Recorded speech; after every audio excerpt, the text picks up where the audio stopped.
Mga dapat gawin tuwing may paparating na bagyo. Bago bumagyo, una, i-monitor ang panahon mula sa lehitimong source tulad ng Pag-asa, media at lokal na pamahalaan. Pangalawa, ihanda ang go bag emergency kit tulad ng flashlight, battery, tubig, gamot, pagkain at mahalaga pang dokumento. Pangatlo, mag-charge ng cellphone at power bank. Pang-apat, ilista ang emergency hotline sa lugar habang bumabagyo.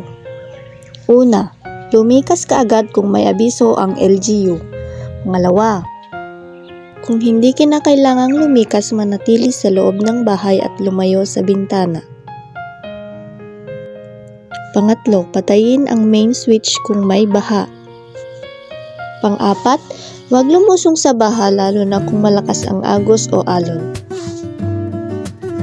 Pagkatapos bumagyo,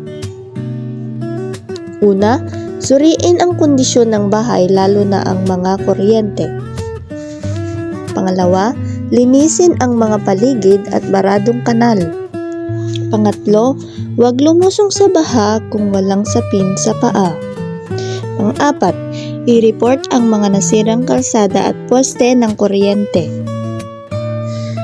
Yun lang po at keep safe everyone sa paparating na bagyo. God bless po.